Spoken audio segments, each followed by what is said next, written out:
Welcome to New Friends Cinema, where we get to know each other by sharing our favorite movies. From childhood throwbacks to recent comforts, we walk through the stories together. Keep in mind this podcast contains mad spoilers, and join us at the New Friends Cinema.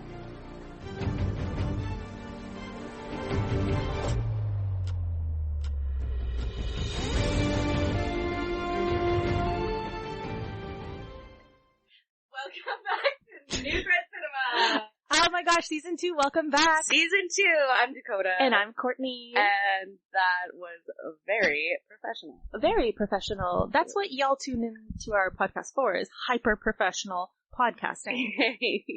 Right? Yeah. That is who we are. Oh my gosh. We have not, it's been 2 months, right? It has been 2 months. Pretty much 2 full months at this point. Yeah, we are in a delightful mood. Because we are so excited to start this again, and we're kind of like fumbling a bit because we don't know. The planets really had to align for this to even happen at all. Like the amount of somewhat universal sabotage that's been going on, absolutely being actively sabotaged by the universe. Yes, but we're here. Yeah, we're queer. Get used to it. Get used to it. Yeah, and I think this movie is going to be really interesting, because it's so funny. This movie, we'll get into it obviously, but it's 2007, but for me it feels just like yesterday, and I thought it was like a more recent movie, but it's almost 20 years ago. See, and it feels older to me. Really? Like, I can't believe it's only 1 year older than Forgetting Sarah Marshall. Oh, that was 2008. That's wild. It feels like a different, and Jonah Hill was in Forgetting Sarah Marshall too. Wild. And he was pretty much the same character. That makes sense. Same character, yeah. How are you? What's been going on? Okay. Quick, swift little recap of the last 2 months. What's different? Swift little recap. I am currently on vacation. My staycation, if you will. I am enjoying sleeping in, staying up late, messing with my sleep schedule, so future Courtney is going to be pissed about having to figure it out. But I'm just really enjoying things slowing down a little bit. A lot of my activities are on pause. And the summer months, I must admit, it's quite lovely weather. It's not too stinking hot just yet, knock on wood, but yeah, I have been thoroughly enjoying hanging out. It's nice. What about Ty's you? home now? Yes, Ty's officially done school. He's lining up a couple interviews, and we're just really enjoying our time together again. Like reintegrating, because he would live. It was a little rocky road at the beginning, right? Well, naturally. So long of kind of back and forth and stuff. And yes. It's like, you're home now and you're not leaving again. It's a sense of comfort and excitement now that my partner's back. And I love that man so damn much, and he's home and he's thriving. He's doing his next chapter. So that's awesome. And even like last summer, we were so excited he got home, but there was like a rain cloud over the whole summer. Yes. Because it was like a countdown. Till he has to go back. Till he had to go back. And now it's like, congratulations, Ty. Woohoo! You're finished your degree, right? Yep. What is he? He is essentially got his Bachelor's of Science in Natural Resource Science. So, what about you? How have you been? Like opposite, right? Oh, yeah. Like, I slowed down. You ramped up. Holy shit. I think that the day that Ty moved home was when Prob like moved out, right? Yeah, so it's been really good. It's been very busy. Prob took over a restaurant on the other side of the lake. Mm-hmm. And we have a little apartment out there, which is amazing, so I can go out there and like work over there sometimes and then come home, and he comes home on the weekends.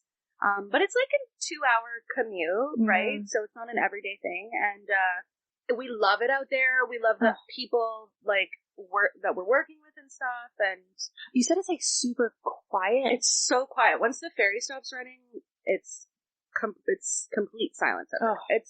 Yeah, we love it. But it has been a lot to find my balance and the rhythm of it. Yeah, and I've definitely been struggling with like feeling pretty disconnected from my friends and stuff.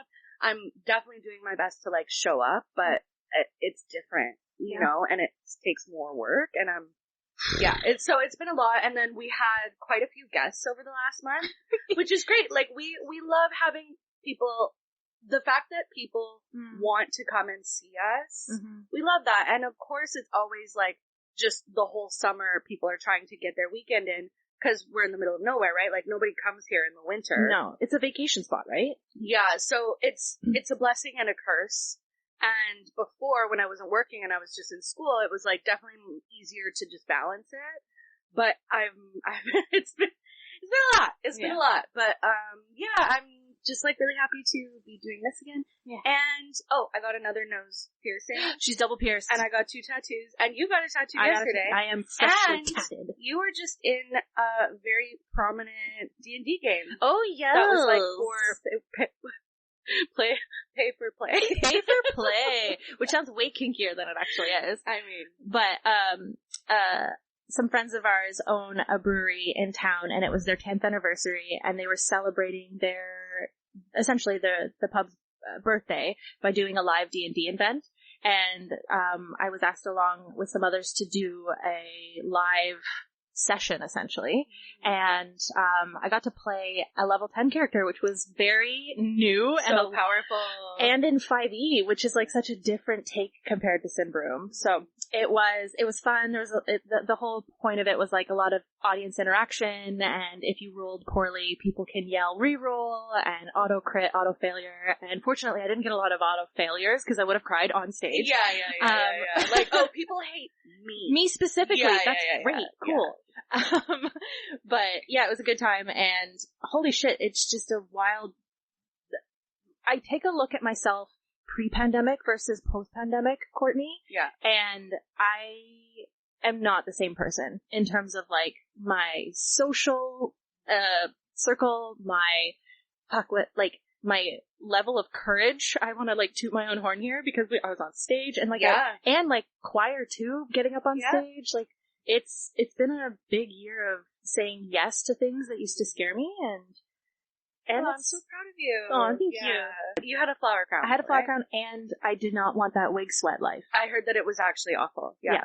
Really scratchy, itchy, and kudos to those who rock the wigs. Yeah. I did some elf ears and my flower crown. But did you see my makeup? I did galaxy makeup. I didn't see a close-up. Did you take a close-up? I think I did not. I only saw a picture of like all of you. Yeah. So, yeah. I think you know this about me, but I don't take photos.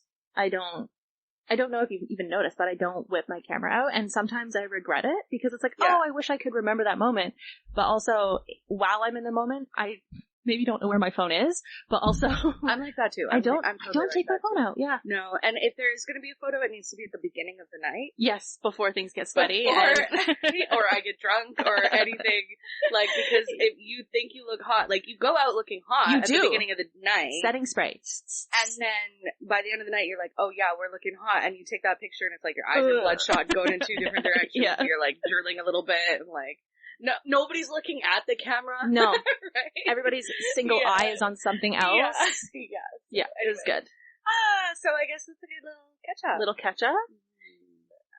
Well, I think as we get into this episode, we're going to do a proper shout out to our friend Emily, who came in clutch with, somehow fandangling these mics for us because literally overnight. Like, I didn't get home until 8, after 8.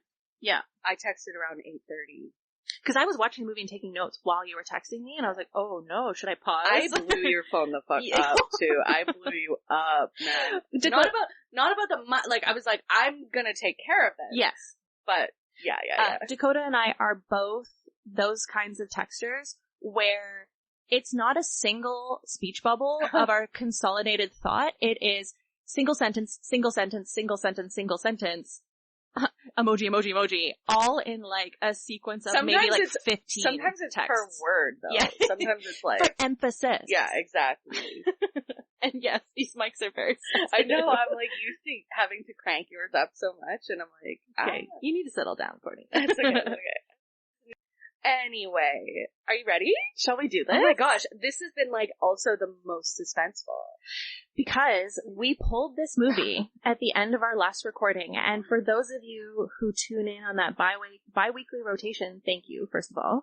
Mm-hmm. And we stopped recording when it felt like winter still. It was I think the beginning of spring when we actually stopped recording. Yeah, end of April. So you and I have had a proper little moment away from the podcast, and now we're just trying to like it feels like we're learning how to walk again and like do this thing, but we are back at it. We're sophomores now. We are sophomores. I am so excited because this, well, speaking of sophomores, that's just a high school reference. Going back to high school. We're going back to high school. One, So, we pulled out of my hat the 2007 classic, Superbad. Superbad, yeah. Superbad. And love it or hate it, Love to hate it. Love to hate it. Hate to love it. This movie, I think, is peak 2007. The fashion, the jokes. Yeah, the fashion. The Seth Rogan and Bill Hader humor. The most iconic part of the movie. Honestly. They're so we'll funny. get into it. Yeah. But really, it is, I think, this beautiful encapsulation of what it means to be in high school in 2007. Flip phones. That was a really nice little nod. This was also one of the first, like, series of, like, Judd Apatow movies. Like, Judd Apatow. It was the beginning of, like, Seth Rogen rising. Right? So epic. So, it was, like, the beginning of a certain era, I think, comedy. as well, in comedy movies. And I think, yes, it is very misogynistic and, like, male-centric storytelling and stuff. But we've been getting that forever anyway. It's not and new. they are putting a spin on it that was new. At the time, At for the sure. time, Jonah Hill's rants in that movie, I remember being a kid watching it, and it was the first time I'd ever heard anyone speak like that. Yes. It was the first time I'd ever experienced, like, anything like that. Yeah. And I remember it being the funniest fucking thing ever, right? Because it was both simultaneously clever and idiotic and lewd. Like, it was this both combination of quick-witted timing. The Iron Chef of Pounding Bash. I'm sorry. That's horrible. But it's hilarious. Amazing. Yeah. Because it really does capture, like, this 18-year-old boy mentality. And I think this is obviously an archetype of movie where it's this buddy comedy where there's a very clear, simple mission, get laid. And it's been done before. We've got the American Pies, and, like, recently there's always these movies coming out where it's like these group of friends or these guys, and what's best now, it's like, not just guys going through this trope or this, like, archetype of movie, but it's this big thing is happening. It's either prom or a big party, and we've got to do this ridiculous thing to get there and for it to be successful. Yeah.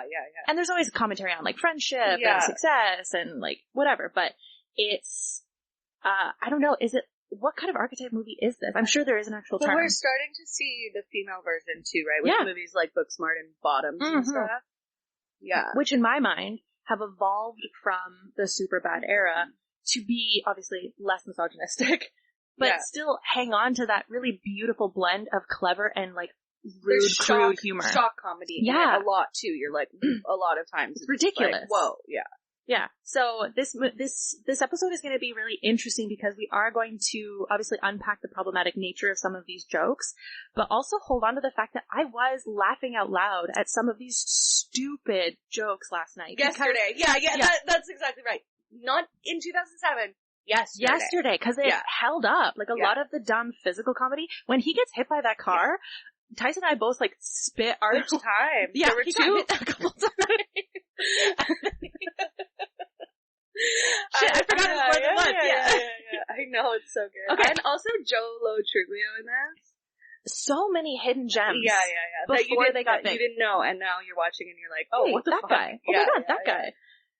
Okay. So, Superbad, the iconic buddy party comedy adventure movie, is directed by Greg Moltula, writers Seth Rogen and Evan Goldberg, which is a duo, right, that we see a lot in Hollywood. And I've heard Seth Rogen talk about this because they grew up together, right? Yes. Like, they're friends. Yeah. And it's literally, Seth and Evan are the main characters' names, right? Yeah. So it is autobiographical to a point, of course, for them. Yeah. It's probably taking real life examples, like that whole scene at the beginning where they're getting wasted. Yes, Seth Rogen has said that in interviews, that specific scene where he's telling it to her and then it's showing what actually happened. He's like, this is accurate. Pulled from real life, right? Yeah. So this movie stars Canadian gem Michael Cera, Jonah Hill, Christopher Mintz-Plasse, and obviously Queen Emma Stone, and it's pretty stacked in terms of Michael Cera.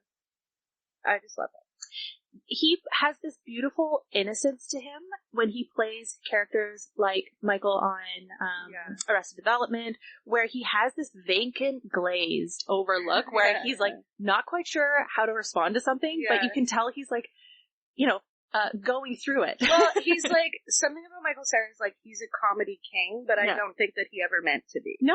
You know what I mean? It's so like, genuine. It's really, And also what's his name? Mintz-Platz? Yeah, Christopher Mintz. So when he auditioned for this movie, he'd never done anything, right? I think he was actually in high school still. Yeah. And he came in audition, and Jonah Hill hated him. He was like, not this fucking guy. Like, not this guy. Which works And perfectly. they were like, yes, this guy. This is the guy. Right? And so I just love that. Too. Yeah. And I don't think he ever had to work again. No. Like, that McLovin money just took him to the next level. Yeah. So, like I said, this movie is made in 2007, peak 2007 culture. This came out like literally right after I graduated high school, so it was very close to home. And I was a sophomore. You were a sophomore. Speaking of sophomore, I have a funny story. So my sister and I, when we lived at home for a period of time where I was in between going to college university and whatnot, American culture. But my sister and I would go down to the lake because we lived at the lake. So we would go down to the lake, get super stoned in the middle of the night, come up, whispering, tiptoeing, sneakily, throwing on Superbad for like the 5th time, and just dancing to this opening scene of Michael Cera, who plays the character Evan, and Jonah Hill, who plays the character Seth. And it's like this block-colored silhouette of them dancing, rather awkwardly, but also quite charmingly to a really funky song. I should have written it down. The fucking soundtrack of It this slaps. movie is It's so good. Yeah. It's soulful. It's kind of retro-y, which I think kind of alludes to Seth Rogen's childhood, right? Like, he's a little bit older than us, so he probably was listening to his parents' soundtracks, but so these colored silhouettes are dancing, and I have this really fond memory of my sister and I trying really hard not to wake our parents up, but giggling and trying to mirror the dances perfectly, and it's quite sweet. So cute. So, the movie begins with, again, apologies to all of our listeners. I will be going back and forth using the character names and the actor names. I feel like they're used to it. Get by with now. it. I was listening back to the Jurassic Park episode where we just decided to call him Newman, and then we proceeded to not call him Newman again at all after that. Continuity is not our strong suit. Yeah, we're just either way. Yeah. So, Seth, played by Jonah Hill, is driving up to Evan, Michael Cera, to pick him up for school. And so he calls him on his flip phone, and they're chatting back and forth, but primarily, Seth is asking Evan what porn subscription he's going to spend money on this summer, and they were going back and forth about what's good porn, what's abnormal porn, what's normal porn, which is quite hilarious. And we do get a really quick glimpse, I think, of they're always connected. If they're not together, they're calling each other. And I'm sure if this was a 2024 buddy comedy, they'd be FaceTiming, right? Like, they cannot be without each other. The one part of that where Michael Cera is like, I'm just tired of all this amateur stuff. If I'm gonna pay money, I want some production value. Lighting. Cinematography. Oscar-worthy performance. So funny. It's so funny. And so, Seth rolls up, Evan gets in, and we get this little exchange from Evan's mom that they're not going to the same college next year because graduation is just around the corner. They're approaching their final year of school. The highlights like grad and prom, and wrapping things up, I think, is a really interesting theme of like this pressure as 18-year-olds to get done with high school and move on to the next chapter. So we get to kind of see that there's a lot that's not being talked about between these two. They maybe like touch on it for a second, but this movie is about like emotional male fragility and not being able to share your true feelings and your truth within friendship. Eventually, they take off and they go to school. Seth parks in the faculty parking lot, and this very emboldened behavior is very Seth. And Evan's like, well, you shouldn't do that. And we get, a little bit of this meeker character from Evan. Yeah. Yeah. So they walk to the nearby convenience store, which is just classic high school. You go to school and then you go to the convenience store to get your snacks, or if you were a smoker, like your smokes. And they peruse the nudie mags, and the one line of like, look at these nipples, little baby toes, which is just so fucking funny. And they have this like really weird discussion about the drawbacks of getting boners. Yeah. And Evan's just like, I just imagine if girls weren't freaked out by our boners and they wanted to see them, like that's the world that I want to live in. And it's like, oh, sweet babies. Yeah. Ugh. Yeah. So they, in classic buddy comedy fashion, they want to be good at sex before they go to college. So they are all full throttle. We've got to get all of the experiences before school ends and before summer ends to get this It's going. funny how they're talking about wanting to be good at sex, but all of the sex that they're really talking about is very focused around them too, though. Like, very right, where much. it's like, quote unquote, good at sex. Like, do you really, or do you just want to like, I think you want to be able to last a little longer. It's like the bar the for ideal. being good at sex, right? It has nothing to do with like, well, it's an interesting commentary on like porn culture, always from male completion, male perspective, and like they are idiots and they're 18. And there's this one line where Jonah Hill's like, I will go down on her for several hours she'll love that. And it's like, oh man, you are so out of your field here. honestly, half-hour tops. Like, if I'm not done, you're doing it wrong. yeah. So, and how they talk about women is such a frustrating experience as, you know, like a 30-something-year-old woman watching back on it, because I was at the time deeply ingrained in that misogynistic comedy culture. Yes. The one line, she looks like she could take a dick, is both simultaneously disgusting but also funny, because that inherent misogynistic humor is so deeply ingrained as like as a woman, right? Like, oh, that's funny, but also it's like, is it funny? No. Yeah. So I mentioned to you that I did a little bit of research beforehand, and so there's this term that this YouTuber film critic came up with called, it's not so much what he came up with, but he commented on it from Pop Culture Detective. It's called lampshading. So writers of this form of comedy will intentionally use misogynistic or racist or ableist comedy, but within the writing, another character will say, that's not okay, or that's racist, or that's misogynistic or homophobic, but the punchline was already landed, so you both simultaneously get this laugh out of this inappropriate joke that's not funny, but we're ingrained to think it's funny because of the culture. But then you get a character like Evan where it's like, well, respecting women is also cool. So you also placate, I think, that other part of your audience being like, oh, well, at least they comment on it. But they already got away with the misogynistic joke to begin with. Did it. So they're veiling it. They put it there in the first place. They just put a lampshade over top of it. Like, here's the misogynistic joke, but we have a character who says that's misogynistic. Yeah.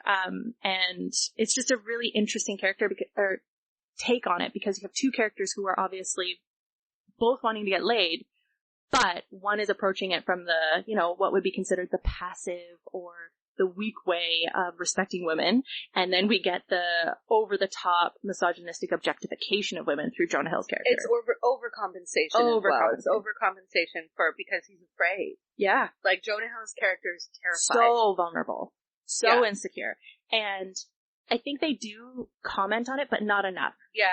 Not enough. Maybe at the time it was. You get it at the end, right? You do. You get this kind of arc, but it isn't enough. Yeah. So throughout the movie, there are various jokes in which Seth gets to say these horrific, like misogynistic objectification and over-sexualizing jokes. And then we get Evan to be like, well, that's not funny.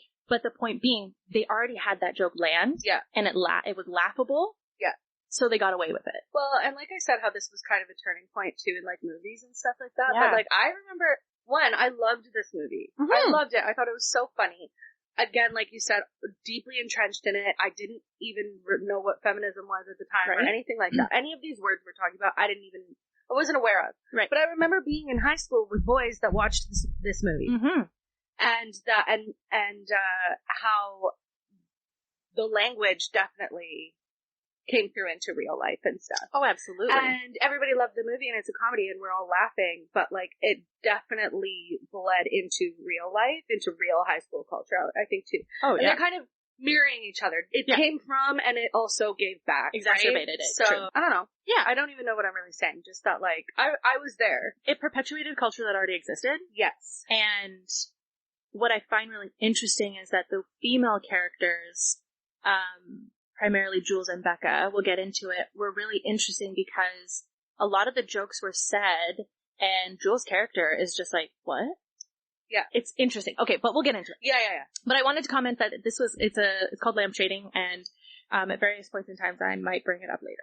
Anyways, we get to see then them leaving the convenience store to go back to school, and we get this exchange between this horrific bully spitting on Seth and this emasculation moment. We needed to see that. We needed Seth to come down I would a notch. have absolutely no sympathy for Seth if I didn't see that. So again, Right? it's like this They're hyper masculinity. They're fucking losers. Well, they're geeks, you would see, know, right? Well, they're never invited. Even later, there's, I never see you at parties. Yeah, I don't go to parties. Out, right? So they're the underdog, and they're the geek, they're the outcast, so we are rooting for them. Which one's like, one geeks, it's like, one's not smart, one's smart. So dorks are not smart, geeks are smart, nerds are smart. There's like a weird trifecta Venn diagram of the three, the dork, the geek, and the nerd. So I feel like, Seth's a dork. Yeah, and Evan's a geek. Yeah. And, McLovin might be a nerd. It's the ultimate trifecta. Yeah. So we then flash to Evan in math and Seth in gym class. Evan gets caught staring at a classmate's boobs, who we find out later that is his love interest. And her name is Becca.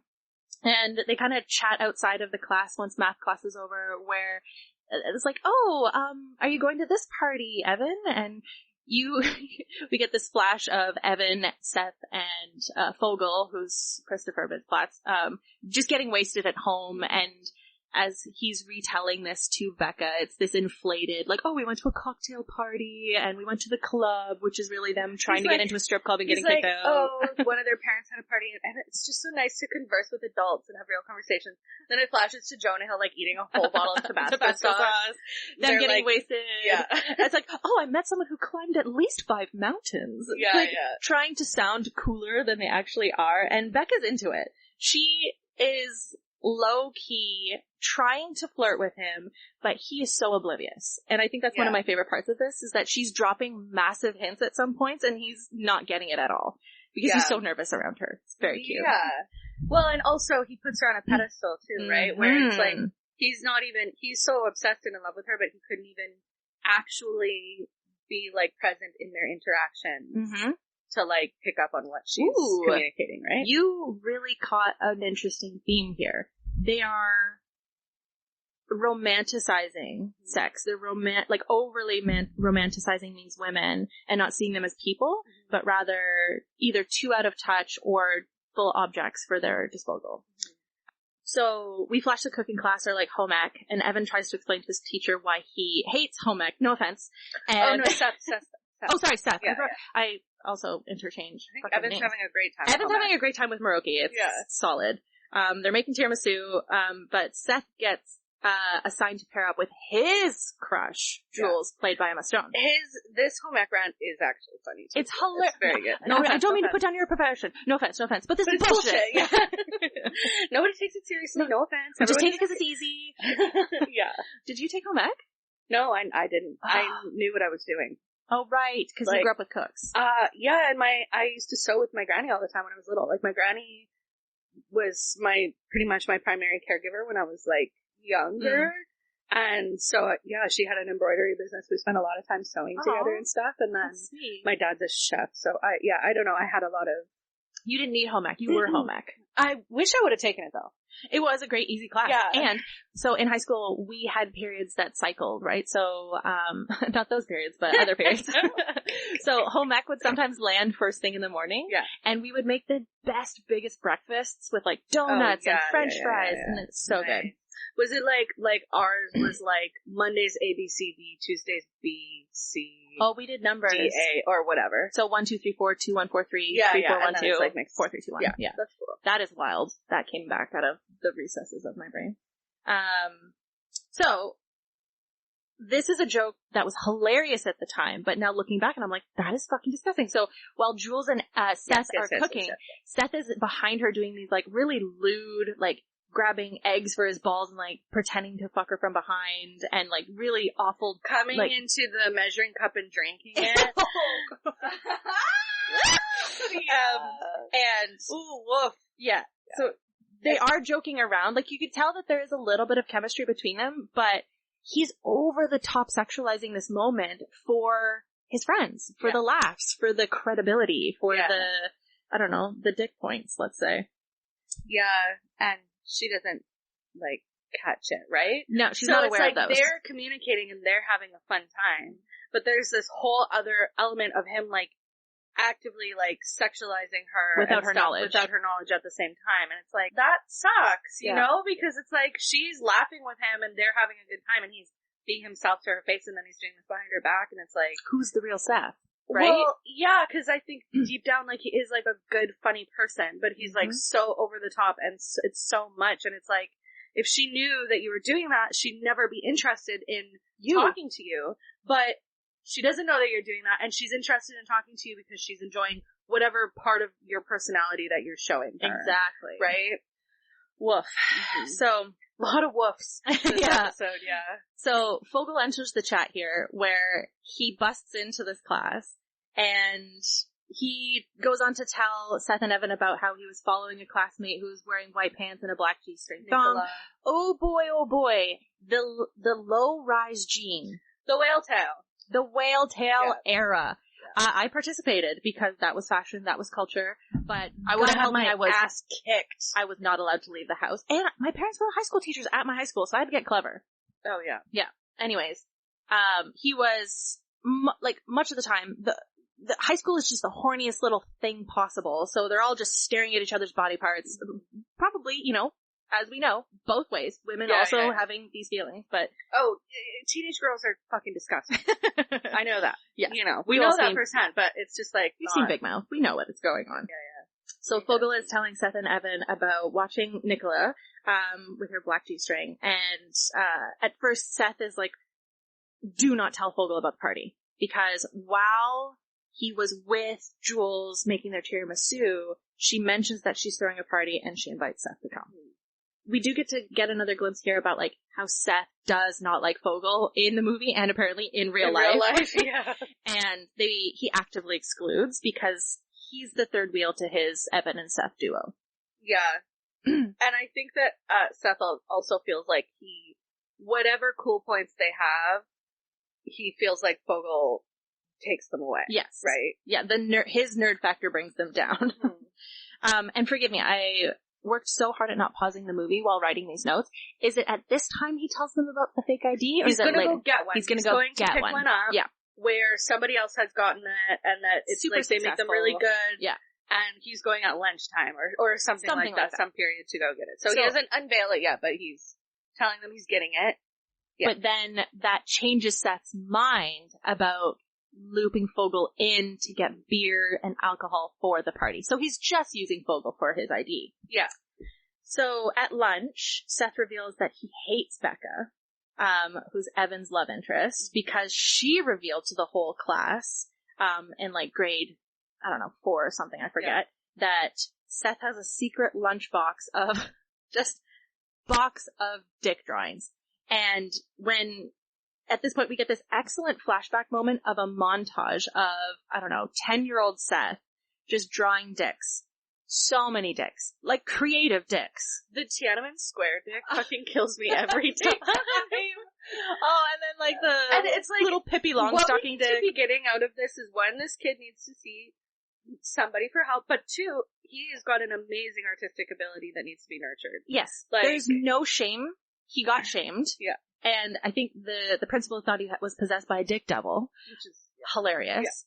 Yeah. And so, see, this is where a dick joke can go very funny. Like, this is fucking hilarious because no one was sexualized in this process, but that shot of him getting caught in class and him eating it, just like shamefully eating these photos that he's drawn. Yeah. And I mean, they're not bad, like we talked about. Some of them are fucking incredible. Honestly, they're solid. At the end and the end credits, like when it shows more of them, you're like, Obviously, there were artists doing them, but yeah. Yeah. Great. Yeah, so he says that he hates Becca because of this, but that's not why he hates Becca. Oh, no. Oh, no. And rightfully, in some ways, he might have a bit of a grudge against her because she was the one who found... You touched Becca with your dick? Yeah. It's more so that Becca is getting in between him, like you said. Yeah. Between him and Evan. That's why. She's breaking up the band. Yeah. But no, she's not. She's the Yoko Ono. So Evan abruptly has to get up because he has to go meet his guidance counselor to pick his classes for college. And again, we get this really uncomfortable moment where Seth is like, you're leaving me? What am I supposed to do? And their codependent relationship is just very obvious here because, like, Evan's allowed to go do his own thing and you're also allowed to do your own thing, but they kind of don't know how to do their own thing. They don't know what to do without each other. So as they're separated, Seth runs into Jules and her friend and they ask him to get booze for the party. And for show. In there for show. And Jules left her some money because they're away, hence why she's throwing a party. Her parents left her money $100 for food for the week. But her house is stocked full of food, so might as well spend it on booze. Yeah. She wants to throw a rager. $100 in booze in Canada today, you're getting, what, two sixes? Maybe. Even as they were listing off all of the different vodkas and, like, strawberry vodka, watermelon vodka. I think booze is cheaper in America, States? Though. I think so. Especially, where is this at? California? I'm assuming California. I think it's cheaper in California, too. Interesting. Like, down more south, things are cheaper? Because they were pulling out 2-6ers, but by the way that they were adding it up, they sound like Mickey's to me. Like, there's no way you're getting multiple flavors of vodka. On the weekend when we ordered that 2-6 of tequila, it was $50. Oh. It was $50 for 2-6. Side note, Dakota, her sister Jackie, shout out Jackie, and Prob made this, like, insane spread of build your own tacos. Prob worked the girl. We did everything else. Yeah. Yeah. And there were watermelon margaritas. Well, because we had to open a whole watermelon for watermelon salsa. To make watermelon salsa, and then we were like, we better blend this up and make watermelon margaritas. So they made watermelon fresh fucking juice. Yeah. For this delicious margarita evening. Yeah. And I'm so grateful that I got home that night because I think I had, like, you were pouring them up. I do not know. I have not been that drunk. In a while. It was, but also I think all that fresh juice. Well, we were next day, I was fine. Yeah. Like, a little tired, but I didn't have a headache, I didn't have a stomachache, in the night I didn't have heartburn, like, I was fine. Yeah. And we drank more tequila than I've ever drank in my life, like, ever. And for the record, I did not have an allergic reaction to that tequila, so I still am going to stay away from Dwayne The Rock Johnson's tequila, but this tequila was a go. That was a good experiment. Yeah, that was so fun though. That was a good night. That was so crazy. Funny. So this exchange on the soccer field is also something burned into my memory, and just in terms of, like, the fucking comedy of it. So Evan is in gym class. They're playing soccer. There's this notion or this gag of them interrupting each other's classes. Yeah. Is so fucking funny. So Seth busts into Evan's gym class to share the great news that they're now in charge of getting the booze. So not only have they been invited to a cool party, they have been giving... The coolness of the party rests on their shoulders now. Because they're in charge of the booze. Yeah. So they're misreading, like, Seth is misreading this gesture as she wants to fuck me. When in reality, you know, a friend of yours is asking you to come to a party, which is just simply an invitation. Fake ID. It's not an invitation of consent to get fucked. Let's just say. And that's, who's running there? That's James Franco's little brother. Dave Franco. He's... so, like, that was the first time that I remember seeing Dave Franco in a movie, and then he goes on to do some really solid, in my opinion, the superior Franco. And will always be the superior Franco. Like, Dave Franco's character is like, get off the field, Seth, and he's like, something about you pissed your pants, and he's like, that was like 7 years ago, people don't forget!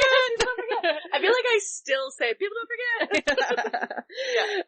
So they make a plan to get alcohol using Vogel's idea to get booze, to get the girls they like, and it feels like a solid 18-year-old plan at this point. Nothing could go wrong. Evan runs into Becca again in the hallway later on, and he mentions that he's getting booze for the party, and Becca, again, laying down all the hints. He's not picking it up, but he offers to pay for alcohol, and he feels really good about it. He feels like he really... First of many, more to come. More to come. And So they meet up with Fogel, and he shares the fake idea that he was able to get. And this iconic moment, I think, is burned into millennial culture so hard. People still have, like, wall hangings of the McLovin ID. Yes. On their walls. Yes. Like, still. And if you say McLovin, everybody knows what you're talking about. So this ID, for those of you who haven't seen the movie, is a pretty solid fake idea by all merit, but it's a ridiculous close-up shot of this geeky-ass kid. The state is Hawaii. He is 25 years old, which we will come back to. But you have to be 21 in America, right? So, and like, Fogel makes a good point. He's like, how many 21-year-olds do you think are in this town? Like, we need to get creative here. No one's going to suspect a 25-year-old. 22 then. 22, right? Yeah. 25 is like a full adult. A full adult. And the piece de resistance is the single name. McLovin. And it was between that and Muhammad. Which are the most common names in the world. So it's like, alright.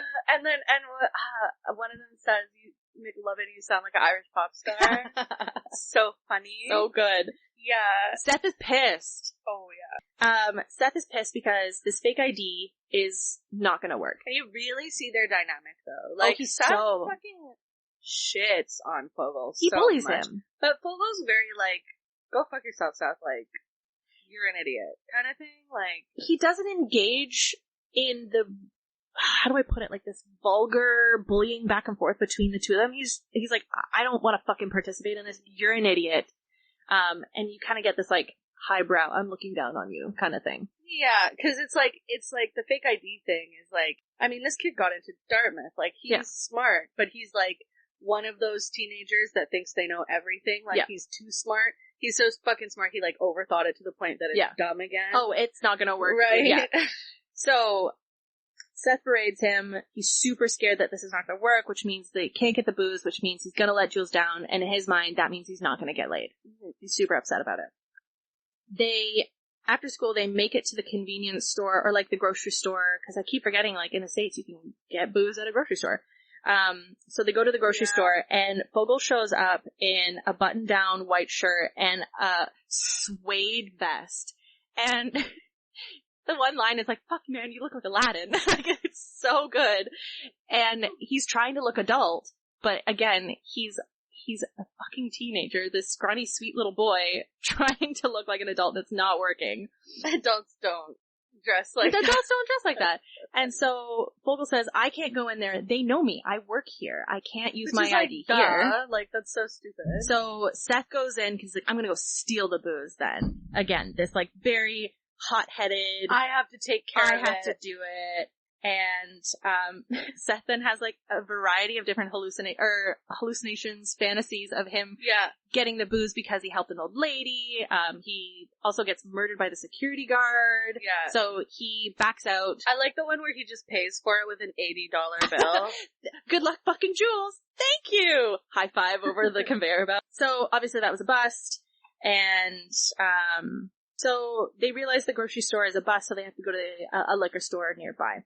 They give Fogel all the money, and Fogel is having kind of cold feet now because he's like, oh shit, I actually have to go in there. This list is really long. No adult is gonna go in asking for all of this booze. He's doubtful it'll work. Seth manages to like, bully him into it, right? So Fogel goes into the store, drops a 6-pack, makes a scene. It's not going well. He picks out all the alcohol, gets up there, and at first the cashier's just like, beep, beep, beep, doesn't give a shit. No. This woman has an exam tomorrow. She does not care.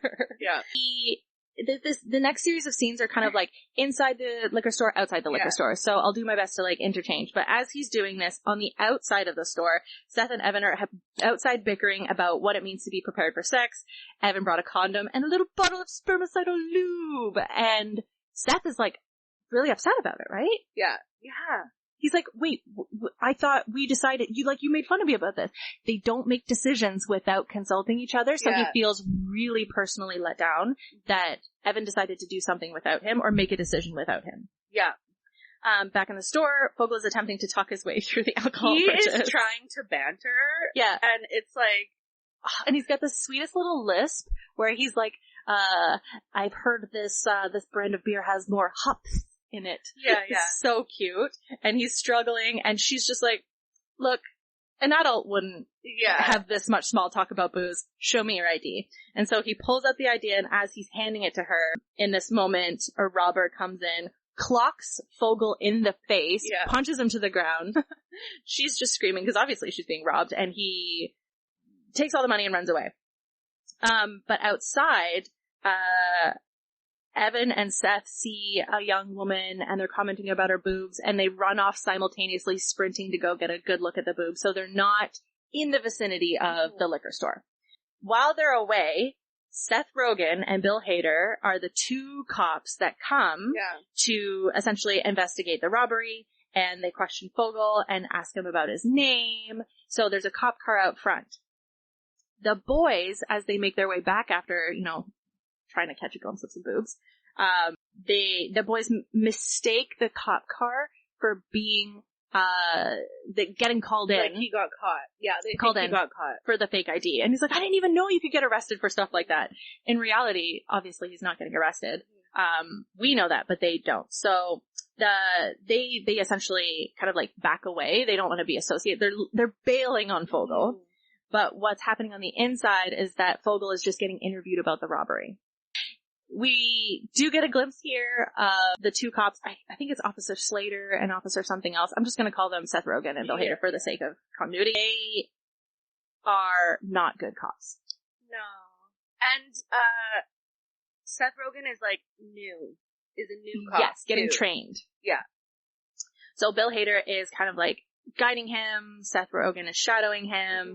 Basically, as Evan and Seth are trying to like back away and bail on Fogel, Seth gets hit by a car, for the first of many. Legs, like, he just, cause it like bumps his butt, right? Yeah. He just kind of goes, yeah, it's so So funny. a car backs into Seth, and, Charles from Brooklyn Nine-Nine comes out, who's Joe Trulio. Trulio. Yes. I think. Yeah. And he's like, oh, I'm so sorry, please don't report this, I've got a warrant out for my arrest for some other blah blah blah crimes. He's so, like, not really, it's not a big role in this movie, but he is one of my favorite people to see, like, in anything. Like, I think he's so funny. Well, he commits. Even as far back as, did you ever watch, Wet Hot American Summer? Yes. In that, too, he's so funny in that, when he's riding the motorbike. And do you remember that? I don't remember that scene exactly. And it's like such a long scene of him, like, trying to go on. Oh, fuck. Anyway, so, yeah, he commits. He really commits. He really commits to the weird, creepy Yeah, it's, character. I can't remember who we were saying about this before, but it's like a similar thing of like, he's not afraid to look like an idiot or whatever. Yeah. Like, he's Because not that's the afraid point. to be the fool. The fool. Yeah, and he's so, like, so it's so amazing. Yeah. Because he really goes all the way. So Seth quickly thinks on his feet saying, okay, we won't call the cops, but you have to get us alcohol. Which is, all fairness, quite bright. Like, yeah, okay. Yeah. I got a little bummed. Because honestly, if I hit someone, like a teen with my car, I would buy them all the alcohol. and that was like the way out. I don't know, I might do it, yeah. They managed to, and he's into it, so they managed to fandangle this alternative alcohol route, but he says, you have to come to my party, I'm on my way, we'll get you the alcohol there. Because he doesn't have any money. No, he gives him $7 from his Velcro wallet, which I think is hilarious. Evan right away is just like, this guy's fucking weird. I'm not getting into a car with a strange man. Yeah, they get in the car with him. They get in the car with him and go, like, off to this adult party. So crazy. Yeah. Simultaneously, as they drive off with this creepy man to go get alcohol from this weird party, the cops are like, show me your ID. They have a little moment where they're whispering, and we're like, oh, he's caught, and then they play it off like nothing's happening. Yeah. Like, oh. I like when they're like, okay, well, what's your first name? He's like, don't worry about it. And they're like, well, no, we're the cops. We need to worry about it. Yeah. Like, and single name, like Cher. Okay. And judging by how bad of cops and how bad they're doing in investigating this thing, we also assume that they just believe that this ID, to a degree, is real. Maybe for a minute. For a minute.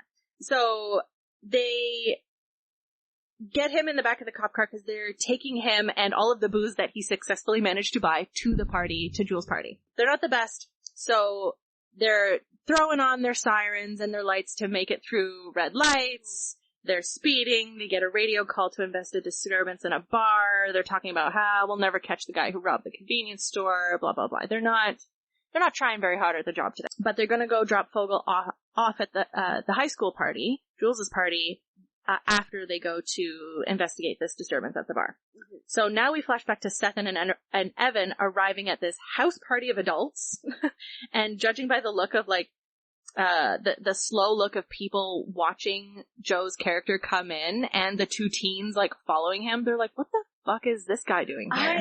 I want to know that story. Oh, that whole story. Because there's a reason why he's not welcome at that party. Oh, yes. Like, yeah, it's so people immediately clock him. Are like, what the fuck is he doing here? Yeah. Like, what did he do? What did he do? I want to know what he did. Also, as a kid, this house party was, like, scary to me. Why?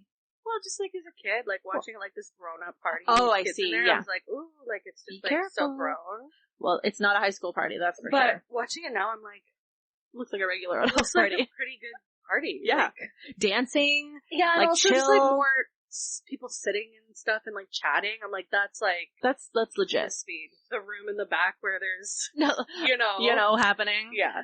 Definitely.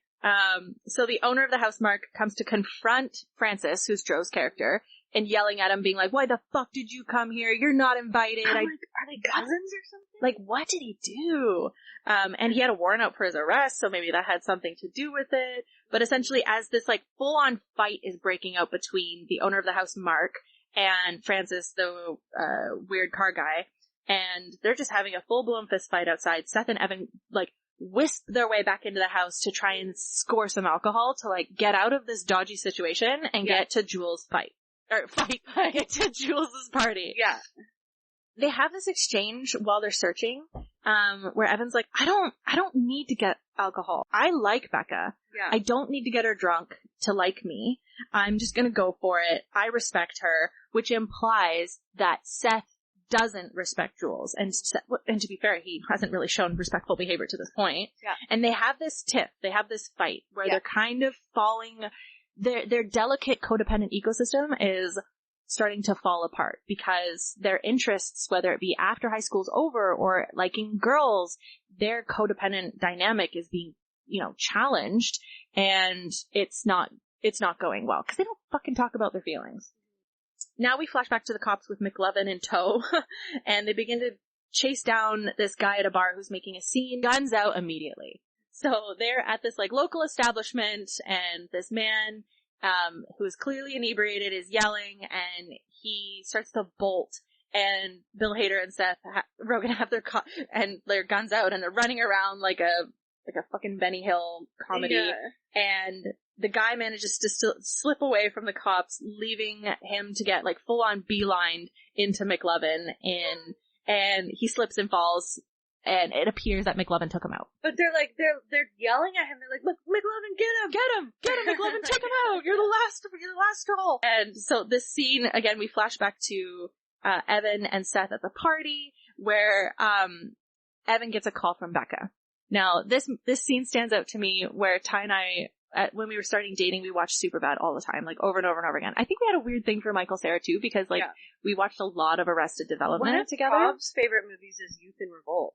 Such a funny movie. So, he's amazing in that. So good. Yeah. He's not, that's the one where he's, like, got his, like, alter ego. Yes. Oh, Michael Cera's a gem. But this scene where Evan is trying to get reception to talk to Becca, because Becca's, like, eagerly calling him, being like, are you coming to the party? I'm so excited to see you. Yeah. And he's getting the, are you getting party? And he's, like, on the other side of the phone being like, fucking piece of shit phone, like, fucking reception, I fucking hate this. And she's hearing, I'm gonna bitch slap you so hard, fuck you, fuck this phone. Yeah. And every time Ty doesn't get good reception, I can hear him on the other side going, fucking piece of shit phone, fucking. Such a good piece. They are obviously excited to see each other, but there's a bit of miscommunication going on. Seth is back in the house, and he is grinding this random woman on the dance floor. And this scene's quite iconic as well, in terms of scenes that stand out for this movie. I love it when you call me Big Papa. Yeah. She clearly was having her period at the time, and as she was grinding on this child, actually, her period leaked through and stained his pants. And so as the song ends, they part ways. She's like, thanks, that was nice, or something, you dance good. And some guys question him about the stain, and someone peered it on my leg. And a crowd then begins to circle around Seth, pointing and laughing, and so, oh, go get Mark, this is so funny. And so Seth freaks out and runs down to the basement to, like, clean off his leg. So we flash back to the bar with Fogel and the cops. This is one of my favorite parts. This conversation they have at the bar is Okay. so fucking Do you remember it? Do you want to go ahead? Well, I kind of remember it, but I like how they're like, always take a call at a bar. First of all, it's Bill Hader telling Seth Rogen, like, here's Teaching some moment. sagely advice. Yeah. Always take calls at bars because you can get a beer after. No matter what. No matter what. You're going to get a drink after. So they're sitting at the bar, they're chatting, and they're kind of giving McLovin, like, woman advice. Yes, dating advice. And then Bill Hader starts talking about how where he met his wife, and then where he met his first wife at this bar. Yeah. And how crazy she was, and they just had this really crazy sexual thing, and then on their wedding night, they had group sex, like they had an orgy, but he wasn't involved. Yeah. But Seth Rogen was. He's like, I was there. He was. Like, I was involved. Whatever. I just did. That part is so funny. And the whole, like, you gotta meet your future wife at a pumpkin patch. That's where you, pottery class, spin class. That's where you gotta meet him. Not at a bar. Not at a bar. This sagely advice, and this 18-year-old McLovin is, like, eating it up. Yeah. Like it's God's gospel, for sure. And again, they get another call, about breaking up a house party, which happens to be the house party that Seth and Evan are at. And, they get road beers. So they're like, what do you think? Like 13 road beers? 13 beers for the road. Hell yeah! So we flash back to the party where there's, like, a ridiculous amount of fighting and drinking going on, and Seth is downstairs trying to clean off his pants, but he finds this almost like God-sent sign of alcohol in this beautiful fridge of just, like, beers upon beers upon beers just ready to be taken. And he has no way of getting them out, so he dumps out 2 of the giant Tide orange bottles into the sink. First of all, you're never gonna get that properly cleaned. Never. There's soap everywhere. Second of all, as an adult, that is so expensive. So wasteful. That is so much money. Yeah. Fuck the booze. Like, you just poured 2 giant Costco-sized bottles of Tide. $80 worth of dish detergent. Not just how much, but, like, how long that would have lasted. Though. Yeah. For the record, I always put too much detergent in the laundry. Oh yeah, I'm sure I do too. You don't need that much. I like it to smell though. Yeah. I want that, like, yeah, fake clean stuff. for like a couple of days. And then it goes away. He's like putting the beer in these, which is just, It's just a classic the 18-year-old move. stupidest fucking thing I've ever heard. Right. In a separate room, Evan tries to call Becca again because he wants to, like, connect with her.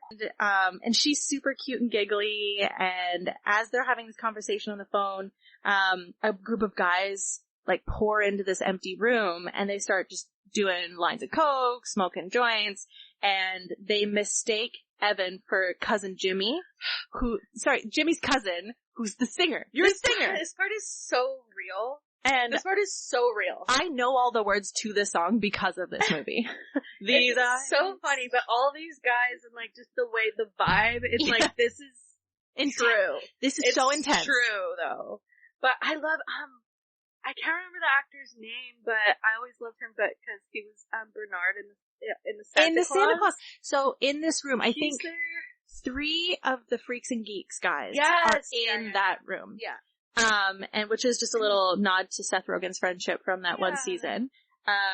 But they're all love Freaks and Geeks. Of course I love Freaks and Geeks. Gone too soon. Gone too soon? Taken away? Totally ripped away from us. James Franco, what's his name? Jason Segel? Jason Sudeikis? No, Segel. Yeah, Segel. Jason Segel. Yep. What's her name? The blonde? John Francis something. The cute little one? He reminds me of Ty so much. So cute. And he wrote the D&D movie. Yeah. Like, he's like a man now. He knows nerd culture. Yeah. They were and are geeks. He was and freaks. Sweets on Bones, too. Forever. Yes. He's on Bones. John Francis Daley. I think so. Sure. Anyway. So, they are, the like Dakota was saying, like, the tension of this room is, it's coked out, right? So they were like, sing for us! My brother came all the way from wherever, like, you will sing for him! And this poor, sweet Evan, 18-year-old boy, is like, oh, and because it's scary. He's in a house that he doesn't know. He is in a room clearly of people coked out and given, you know, and he's really never intense been around vibes. that. No. Like, And so he busts out, these eyes. And so when he does that line with, these eyes have seen a lot of love, but they're never gonna see another one like I have with you. So good. Yeah. And I love because he's really trying and he's kind of snapping and dancing. The guys are like emotional. They like, are touched. Feeling it. And he's not a good singer. No, but they are so wasted that this is like God's gospel, like the angelic voice of Evan singing to them right now. Tears. These grown men were brought to tears by, which is so good. So back in the cop car, see, we're really getting to see this like story being told from Fogel, Evan, and Seth. So back in the cop car with Fogel, he's hanging out and they're playing the game where they blow on the breathalyzer to see who's the most drunk. Quote unquote playing the game. Playing the game while on duty. Yeah. Solid. Well, they're trying to get a perfect 08. A perfect 08. And Fogel manages to get that. Yeah. So he wants to hold the gun and it's pretty dumb, but slowly we get, not rather slowly, they're all very drunk very quickly, riding around in this cop car, and they get the call again to go to to break up the party. So as Seth leaves the party with the refilled beer laundry detergent bottles, he's confronted by Mark, the owner of the house, and he's yelling at him because he has a period stain on his leg too, because that was his fiancée. Yeah. And so he kind of initiates a bit of a fist fight with Seth, pushing him around, and again, people are yelling, fight! Seth is in deep water. Like, he is not okay. He's like, I just want to take this. He's like, why do you have my laundry detergent? What are you doing? Like, that's a weird sight to see too. Not even knowing that it's full of booze. So while Evan is singing in the other room quite angelically, a fight begins on the outside, and all of the guys that are coked up from that room go out to the main fight happening between him and Seth. Because before they noticed Evan, they were like, I've just been dying for a fight. Like, I'm craving a fight. I want a fight to happen. Like, and so, because they're actually kind of talking about, I think they're talking about Seth. Like, they're like, that Mark found out that he danced with his fiancée, and that he says he's gonna kick his ass if he finds him. Yeah. So they're already talking about that. Oh, yeah. And like, they're ready for it. They're ready for it. They want to watch it. They want to participate in it. Yeah. And they all pile out of the room into the main area where this fight is kind of like breaking out. And soon they become the center of the fight because like beer bottles are thrown, punches are, you know, and Evan and Seth manage to like slip away because the fight's no longer about them. It's just the sake for the fight of these grown ass coked out adults just, you know, letting their steam off. So the cops now show up to break up the party. Well, Seth and Evan are fighting in the street. Yes, like thank you. arguing. They're arguing with each other outside, away from. You left me. Yeah. I'm doing all of this alcohol finding on my own. You're just like so wrapped up in Becca. And Evan pushes Seth like into the street, kind of, and that's when we get this moment of these two stories colliding, literally and figuratively. And Seth getting hit by a car for the second time in one day. I am all for physical comedy. Yeah. So the windshield of the cop car is all broken into pieces. So Fogel's in the back, and he can't quite see who is going on, what's going on. But the two cops get out. And at gunpoint, they tell Seth and Evan to get on the ground and hold hands like sisters or cousins or something like that. And the cops are wasted and they just hit a teenager with their car. So rather than, you know, following the rules or reporting they need to cover this up. They're covering it up quick. So they're fandangling this plan of getting McLovin to sign as a witness to say that he jumped out in front of the car and we had to arrest him for this, yada, yada, yada. And Fogel steps out of the car to go, like, see what the fuck is going on. And he's, like, smoking a cigarette because he was just taught how to drag a cigarette. Yeah. He flicks it and then clocks eyes with his two friends on the ground. They have this moment where they're like, what the fuck is going on? As the cops are, like, kind of figuring out what to do to cover it up, Evan just gets up and sprints. Yeah. He actually bails on the situation. Yeah. And so thus begins the next chase scene where Seth Rogen is now chasing after Evan. Bill Hader gets in the car and starts running after Fogel and Seth because Fogel grabs all the alcohol and runs away with Seth. And he's like, McLovin, why are you leaving us? Yeah. And like I said earlier, there's like this great physical comedy of like Seth trying to like jump over fences, getting caught in like kids' slumber parties in the tent. Yeah. Oh no, not Seth throws the cop. It's the dad throws the bat at Jonah Hill. Anyways, they all manage to like meet up with each other, the three of them. But before that happens, Seth Rogen's character, the cop, like shoots off into the sky, and he's like, "This is the fastest kid alive." And this poor Evan is in the bushes hiding, being like, "Oh my god, we shot him. They got him. It's so funny.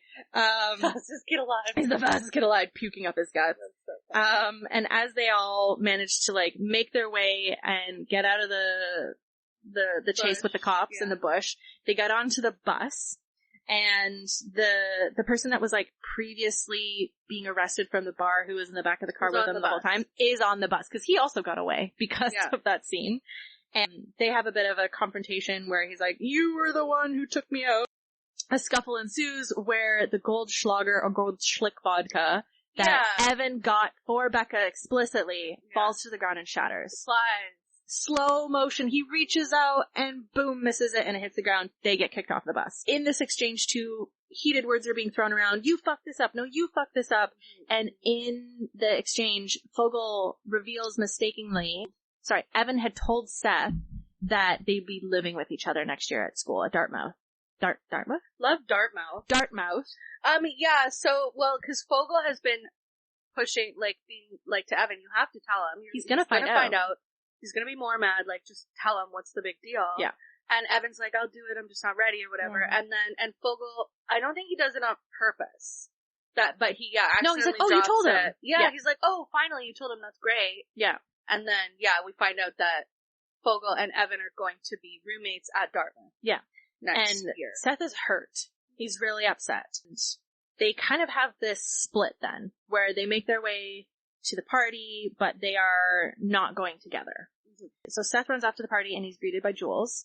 And Evan runs into Becca's friend Gabby, who's at the party, and she tells him to catch up to Becca's level of drunk, essentially, because Becca's so sweetly wasted in a gazebo. Yeah, because she's been talking about you all night. She wants to see you, like, and he's like, "Well, it's not, like, ethical, like, no, I'm stone cold sober." Yeah, and she's like, "Well, it's fine if you're both drunk." Yes. So begins the great scene of Evan grabbing as much alcohol as he can and he's like pounding hard liquor and pounding beers in the bathroom, and the first swig he takes of the vodka, he immediately spits it. He's like, "Oh god, this is disgusting." He's so sweet. Yeah. Whereas Seth is the life of the fucking party. Because the whole gag of him bringing booze in the laundry detergent bottles, they managed to get all of the alcohol that Fogel bought in the first place. So he is now a central focus of the party, and Jules is like super happy about it. Because she's like, "Yeah, my friend came through, a little late, but whatever." And everybody's having a lot of fun, and they're doing shots, and they're like, "Here's to Seth," and a guy behind him was like, "Who's Seth?" And before, Seth might have gone like quiet about it, but he's like, "I'm Seth," and he's a little bit more confident, given the amount of like his moment. He's having his moment. Sweet McLovin. He has a newfound confidence.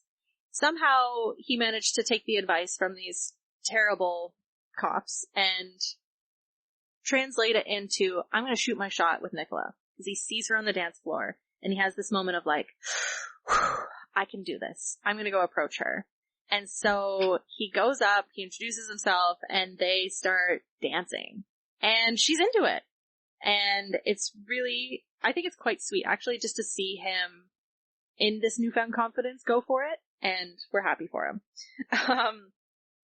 Jules finds Seth and thanks him for bringing the booze. And he is very drunk at this point. And he asks her to go outside where it's quieter. At this time, we also then flash to Becca and Evan, who are now also both very drunk, because Becca has asked Evan to come inside up to the bedroom because she's got a secret. "I've got a secret for you. I gotta tell you something, but we can't do it here." Which I think everybody in their adult life has. "I got a secret," when they're drunk. And so they're now making out up in this bed, in Jules' bedroom, really, because it's Jules' house.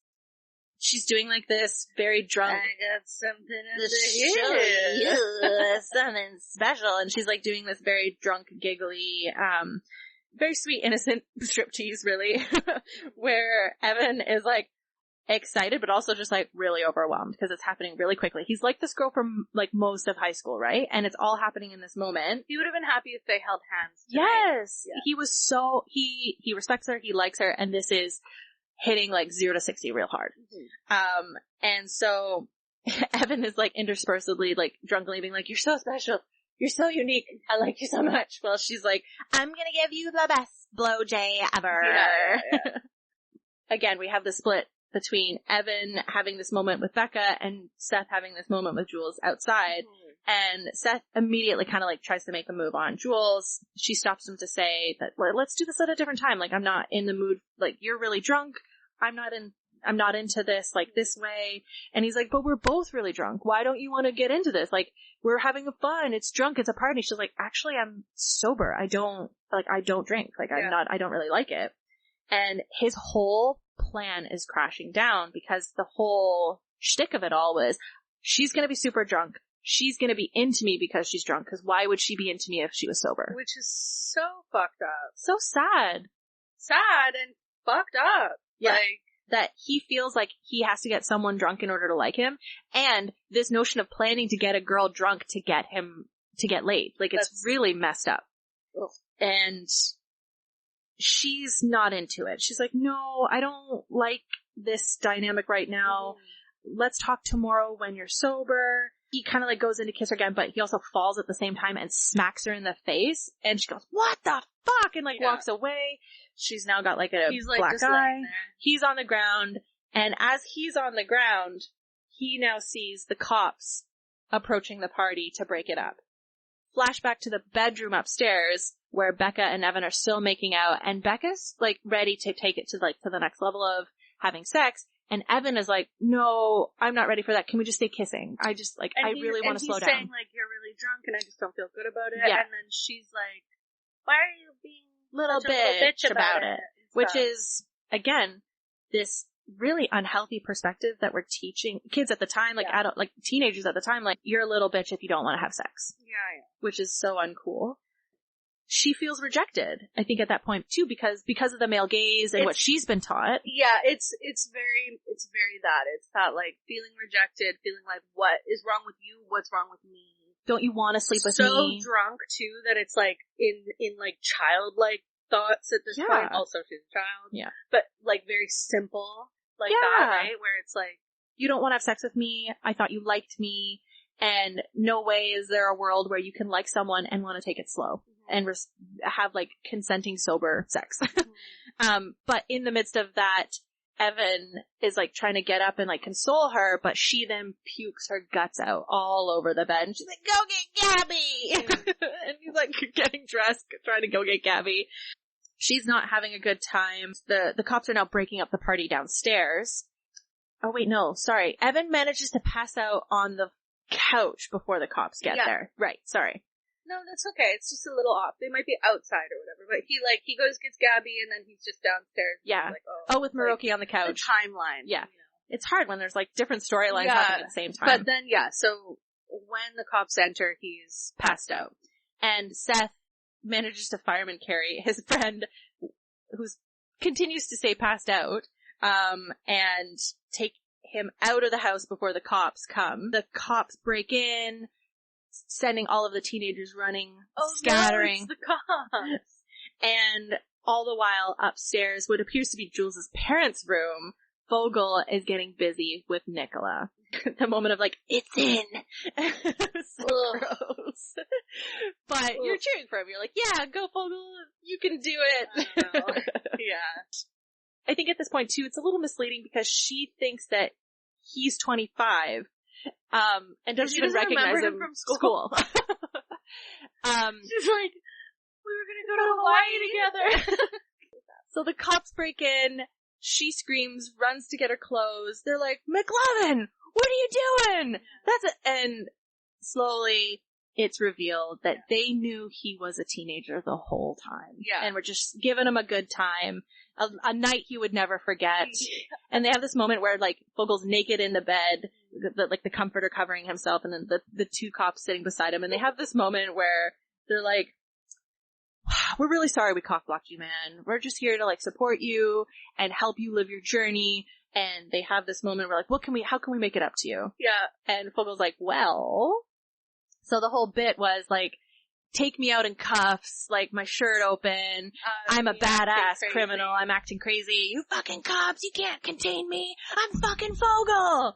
And they're like, out of the way, this man is dangerous, please give us some space! Yeah. And they get him into the back of the car, and he's like, did it work? And he's like, oh yeah, man, you're a legend now. Yeah. And the girls, and a lot of the guys are like, whoa, he's fucking badass, he's so cool, who is this guy? Yeah. Because he was invisible for most of the time in high school, so now he has this new reputation of being this, like, wild guy that got arrested at the party. Flash to Seth and Evan as Seth is carrying him down the street, and he kind of wakes up and falls out of his arms. He's like, did you save me? Did you carry me? You carried me. And they have this moment where they're so drunk probably, but also the night's at that point where you're just like, do you want to come home and sleep over and eat some bagel bites? And they go to Evan's place, they get into their jammies, they're in their PJs on the floor in their sleeping bags, and they have this very drunk, sweet moment where they tell each other that they love each other, and they apologize for their behavior, and they actually talk about their emotions. They get real with it, yeah.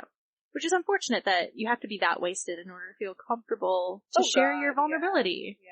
Which, to be fair, I think alcohol can really trigger that in people where they get sappy or emotional. Depressant, right? Yeah. So they boop each other on the noses until they have this, like, actually quite long-winded bit where they're telling each other that they love each other. And Seth actually reveals that he's known all along that Fogel and Evan were living with each other, because while Evan was out going to the washroom, Seth read his papers on his desk about the housing situation. Yeah. So he's known, and it's very much just like they're reckoning with that, like, they're gonna be separating. And even throughout the movie, there's been people being like, asking, well, what are you gonna do when you guys are together? Okay? And they're kind of like, what? Why wouldn't I be fine? I'm gonna be fine. And so this was like a nice moment of being like, no, this is really important, and I am hurt, and it is scary. I'm gonna miss you. I don't want to live with a stranger. Yeah. Like, Fogel's my best option. And it appears like they have this moment where they understand each other, they accept each other, and they know that life is going to change.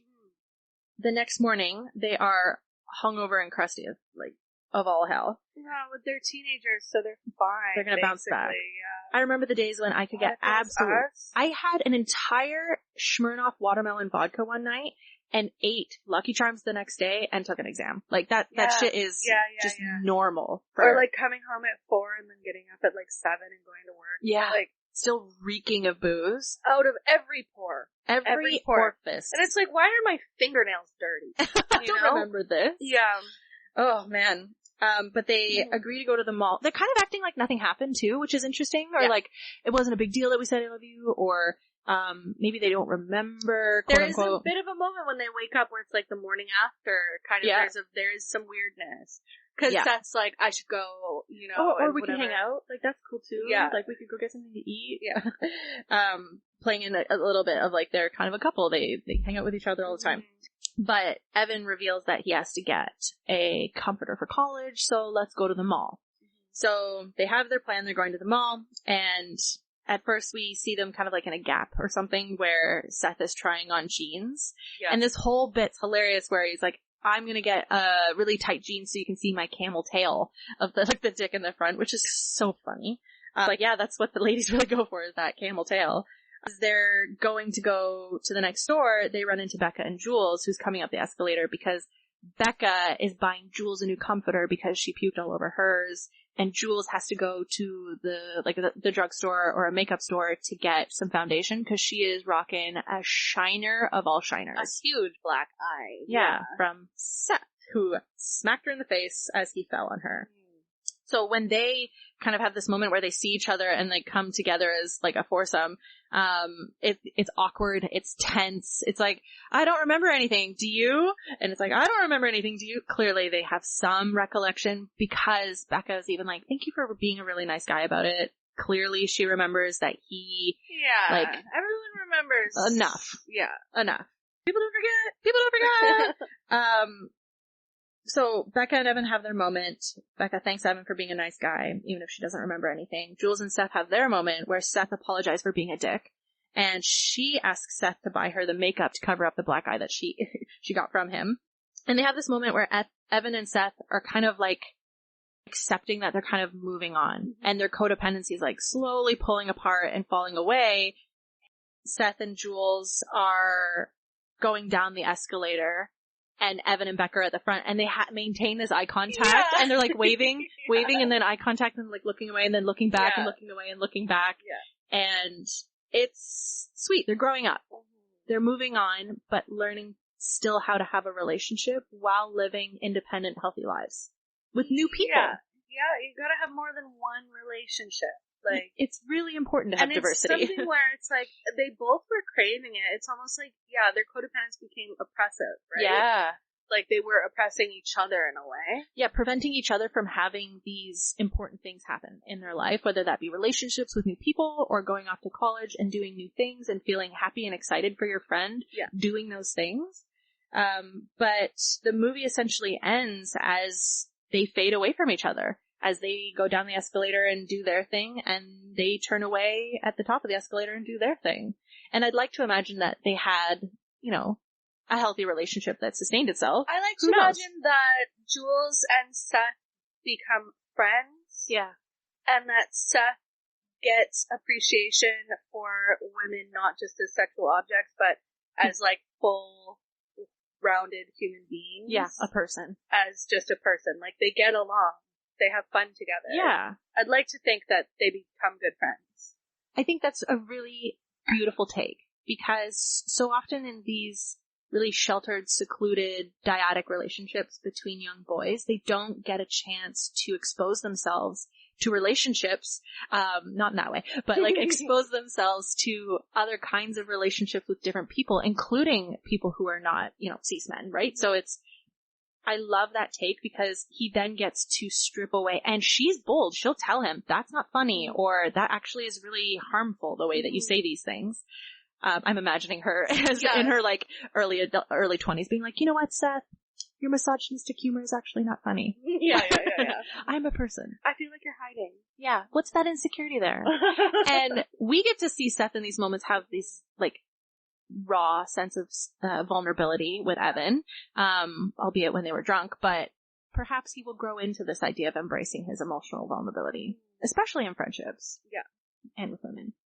I'd like to think that Evan and Becca get together in the summer, and they have this wild summer fling of this first romance for both of them, and then come time for college, they have this like attempt to stay together, but perhaps they break up and go off and do their thing separately. Yeah. That's what I hope for them. And I imagine Fogel going off and doing all sorts of wonderful... Oh, Fogel's gonna become a cop. Really? No, well, I mean, I after that night, like... No, I don't think he'll do that. I don't know, maybe he will, because he's like, man, these guys are awesome. They do whatever they want. Yeah. Scary. Maybe he'll... to Hawaii and become McLovin, assume the identity. I think that's the best outcome of all of this. Yeah. The sequel will be young McLovin living his life in Hawaii. Yeah. So what did you think? The end. The end. This one was so... It felt a lot of things. Yeah. I have loved this movie. I remember it when it came out. Like, I've too seen this movie a gajillion times, like, for sure. I haven't watched it in a few years. I remember last time I did watch it, it had been a long time, and I was like, oh fuck, let's watch this. I used to love this movie. And I watched it, and I was like physically hurt by it. You know what I mean? Like, it was just like, oh, whoa. The like, fantasy, a broken. lot. And I kind of, because I'd learned a lot of things in the meantime. And then it was like, so then I kind of put it away. And I feel like even from now, between that time, I've learned a lot more. And having been doing this podcast and having already had a couple of films where we have kind of deconstructed in that way, when you pulled it, I was actually really excited for what we kind of considered to be a challenge. Right. Right? Totally. So watching it I did have a level of lightness that I didn't have last time I watched it. And just embracing it and knowing, like, we're going to talk about this stuff and bringing up feelings of, you know, growing up in a really misogynistic society and stuff and growing up in a small town and especially after I moved to Saskatchewan to the small town that shall not be named. And I didn't have friends and I was surrounded by a lot of guys and stuff and it was a really, really difficult time for me. And all of that internalized stuff, it was just like really compounded and it was really a big time of like, I think a lot of people that grew up in that situation, a lot of women and queer people would say, yeah, it's a lot of shrinking yourself. Shrinking yourself and trying to buffet like, look, I'm laughing too. I think women are stupid too. Yeah. You know? Ha ha ha. Don't put me as the target. I don't want to be a target of this, so I'll laugh along with it. So a lot of that. And it brought that up, and that's good. That's good, right? I think that we can all learn and grow.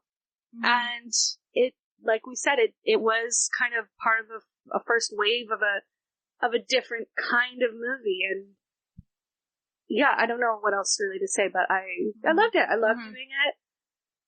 It was still funny. I did laugh out loud, you know, but it brought up a lot of emotions, and I'm really happy that we could just talk about it.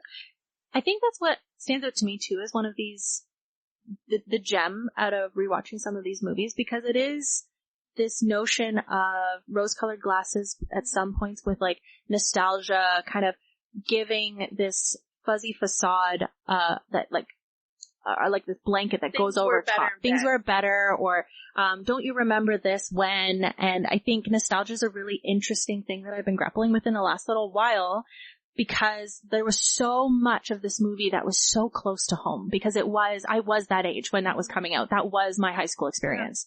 And I do recall very much so that very uncomfortable feeling of being the butt of the joke, or, you know, being a part of it, but also laughing along for safety's sake, or laughing along because of the inherent misogyny, the internalized misogyny that existed. And nostalgia has this weird way of softening the edges of those harmful moments. And like I said, I've been grappling with this notion of nostalgia because it really prevents us sometimes from growing. Nostalgia keeps us rooted in the good things and overlooking the bad, and we get stunted in our growth. But I think you and I have this really healthy, beautiful balance of looking back on these moments and recognizing what is nostalgic for fun's sake, but also noting that, we have grown, and looking back on these moments in these high school or relatable experiences of like, holy shit, I didn't even realize I was complicit in that stuff, or I didn't even realize that was internalized at the time, because that was just the cultural norm. It was just the way to survive and get through it as someone who's not part of the dominant social culture. Yeah, and you know what? Even I would say, like, we're blessed for the tiny shred of character that we have in Jules. Yeah. In that she does have, there are layers to that character. Mm-hmm. She's got, 3 minutes of screen time, but just the women being sexual objects to be conquered, to be won, and you know, we've talked about this, and this might be getting a little too deep, but like, I spent a lot of my life believing that I was a sexual object to be used for other people's pleasure. Of course.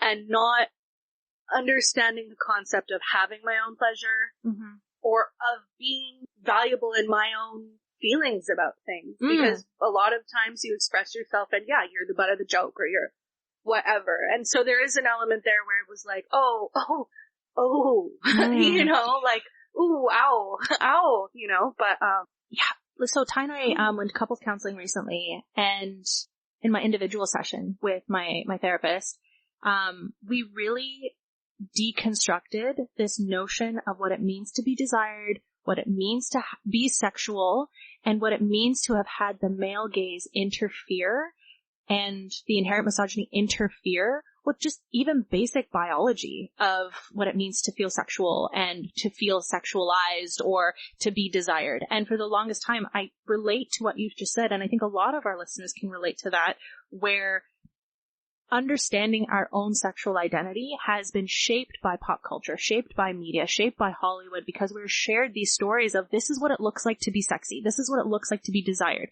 This is what it looks to be empowered. When in reality, this is how you have to act to get those things. Yeah. And feel a sense of empowerment, or to feel that sense of value. And I really appreciate the time that I had, not only with Ty and our couples counseling, and I won't get into that piece, but what I came out of that discussion really was a lot of what we were taught really shaped what safe sex feels like, what consent sexual experiences feel like, what sexual pleasure and identity feel like in these moments, because, it's a vulnerable thing to be real and honest about sex. And with that clouded, all of those isms that we were talking about, making it a mess, we don't get a chance to really enjoy it. Sex was performance art for me for about 15 years. Welcome to the art show. Yeah. I am who you want me to be. Yes. Yeah. Please let me be a vessel for you. Yeah. So, I don't know. It's definitely like all of that. And I'm just really happy I could cry. I feel really great. I'm happy that we watched it. Yeah. I laughed. Yeah, it's still a banger in many ways, but knowing what we know now and looking back on it and having that moment too where you watched it a few years ago and go, "Ooh, this is bad." I did not, But having the language to name things, having the perspective and the lived experiences now of growth, looking back on it and removing maybe the veil of nostalgia too, it's like, oh, we can see this, we can enjoy this, and we can call it out for what it is. Yes. That. Period. Yeah. Movie. Oh yeah. Are we gonna rate this one? Oh, let's rate it. Out of 10, how many detergent bottles full of beer? Okay, I'll go first. So I will give it a solid 7 Tide detergent bottles with beer with an honorable Downy Fresh Tide Pod for the peak physical comedy of this movie. It was really good. Yeah. I'm going 6. I'm going to say 6. Okay. It would have been different numbers at different times in my life. I think 6 is a good one because it does hold up in a lot of ways. Mm-hmm. We have learned a lot from this movie. Mm-hmm. For good, for bad, for ugly. All of it. But we've enjoyed ourselves too. Yeah. So let it be. That's it. That's where I'm at. Also, we completely forgot at the top of the movie, or top of the episode, we want to introduce a new segment that we want to start doing this season, right? Should we talk about it? Let's talk about it right now. Okay, because otherwise we're never going to do it. We're going to forget. Okay. We're getting back into the swing of things, folks. Okay. So this season, we discussed bringing in this element of incorporating some of your favorite movies as listeners. This was Courtney's idea, and I thought it was a revelation. You're genius. So what we would like to have listeners do, if you would like, is to reach out to us through DMs or through our email. We'll list that at the very end of the episode.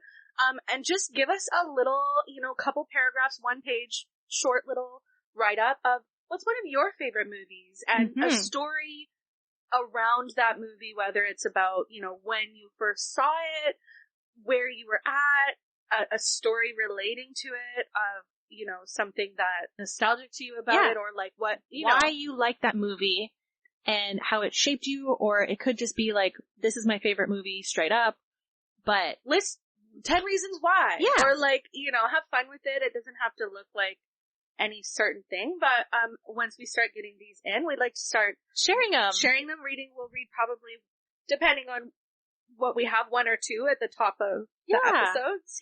And just to incorporate you into our time here, because that's really what it is. It's like, again, it's Dakota and I sharing our favorite movies with each other, but also you, and we want to involve your favorite movies in our discussions, because this is what it's all about, baby. Yeah, we're connecting over storytelling. I think that's important. So we'd like to connect with you on that as well. So please feel free to contact us at newfriendcinema@gmail.com, newfriendcinema on Instagram, and we're on Facebook too, right? been a while. Yeah, we are on Facebook, yeah. On Facebook, and feel free to share us a brief story of your favorite movie and why, and we'll pick you, probably at the beginning we'll only have a few, but maybe we'll pick you out of a hat. And we would love to share your story. Here we go. I'm like so it's like the first excited. time. Here we go. It's the first time again. Season 2. Here we go. I'm gonna keep jostling it. Okay. My heart is pounding. I knew it was gonna be this one. You knew? I knew it was gonna be this one. You knew? Okay, here we go. I get the reveal.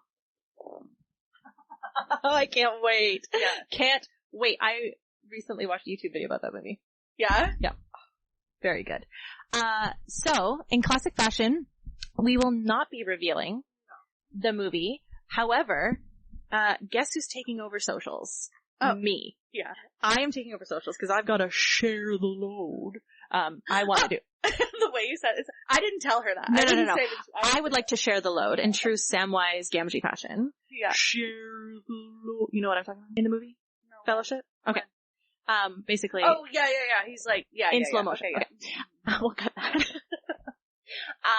And Frodo's like, you motherfucker trying to steal my ring. Don't you touch my ring. Yeah. I am going to be revealing secretive cryptic messages as to what movie we will be revealing on our next episode.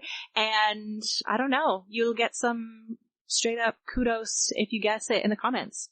But I will not be saying word for word what the movie is, but you'll be getting some funny little clues. I'm excited. Yeah. Okay. Well, Wow. We did it. We're back, baby. We are back. Back better than ever. Back better than ever, I think. Okay. Tune in next time to New Friend Cinema. Again, you can reach us at newfriendcinema@gmail.com, New Friend Cinema on Instagram, New Friend Cinema on Facebook, New Friend Cinema on TikTok. on Tiki-Talkies. That's one thing that I'll work myself up to doing. Oh my god. I haven't done one in like a month. It takes a lot of time, folks. It takes a lot of time. So, see you on the flip side. Yeah. Okay. Okay. Bye.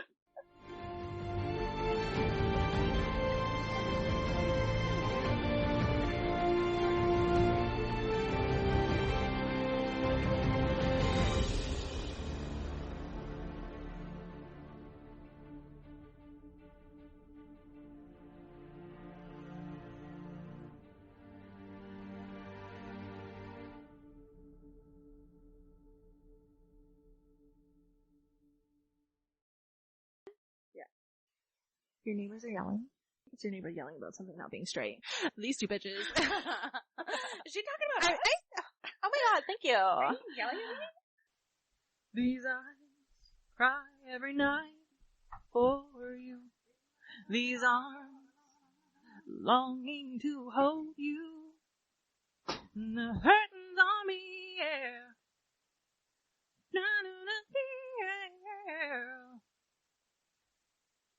He's broken.